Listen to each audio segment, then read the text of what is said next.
and look at all the companies. If you look at the patent, these companies have all earned, they have multi-billion-dollar companies they built off of my patent. Just roll through. Sony, Microsoft, Amazon, Hewlett Packard. Yeah.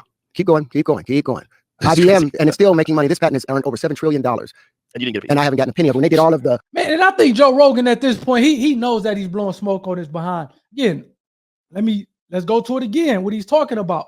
And I'm explaining it to you as a patent attorney. Again, I deal with this stuff every day. So I know exactly what he's saying. What he's saying is not true. Number one, like I said, he does have a patent, definitely not a worldwide patent. Yes, his patent was abandoned. So he's talking about that. This is just a detailed description. But at the end of it, or at the bottom of the patent here, you have this cited by.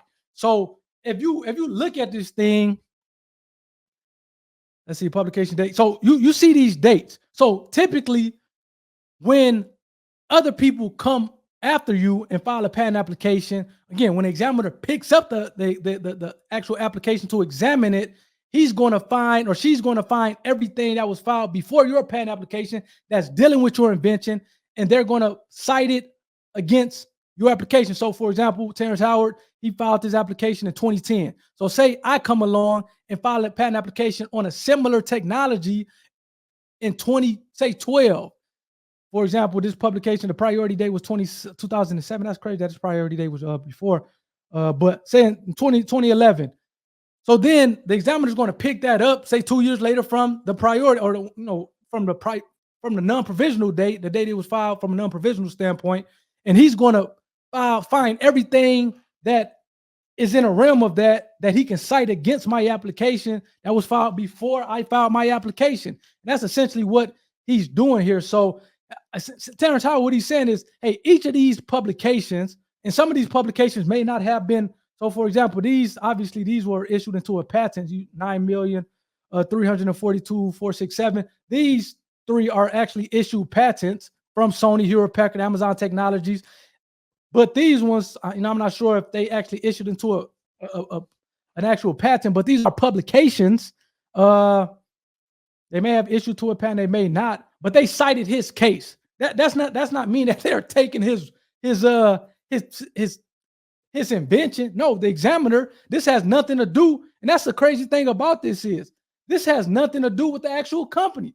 So he's making it sound like Hewlett Packard or Sony took my patent. This has nothing to do with Hewlett, and that's a separate conversation, but they may have looked at it. But this has nothing to do with the actual company that filed for a patent application after he filed for his. This is the examiner at the USPTO. They pick up Sony's application that was filed after Terrence Howard filed his. They're going to read the invention. They're going to say, okay, yeah, they're going to find everything that was filed before. And again, in this case, Sony, if they filed their patent application, the examiner picks it up. They're going to find everything that was filed before Sony filed their application. Again, it may have been Terrence Howard application, obviously, as shown here. They're going to cite that in an office action against Sony, against Amazon, against Hewlett Packard. That doesn't mean that these companies were taking Terrence Howard's invention or his ideas. That has nothing to do with that. That just pretty much means that the examiner at the United States Patent and Trademark Office thought the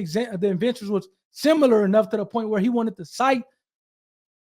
Matter of fact, the examiner tried to stop Sony, tried to stop Amazon from getting a patent on theirs by citing Terrence Howard's patent. Now, typically, if you have a good attorney, they're going to file what is called a response to that office action from the USPTO and say why theirs are different from Terrence Howard's application. And it seems like at least a few of them, or a nice amount of them. Let me go back to the screen here. It seems at least that a nice amount of them were able to succeed. So we're going to go to cited by. So everything that has, if you have a 2010 or a 2012, that means, at least in this case, this is still is a publication. But to the extent that you see a number 9 in front, those are issued patents. So that's telling me that these companies, Amazon, Hewlett Packard, Frederick Thomas, Sony Corporation, they were able to get over or convince the patent office that their invention was different enough from Terrence Howard's patent application to the extent that they were due a patent on their application. Again, Hewlett Packard again down here.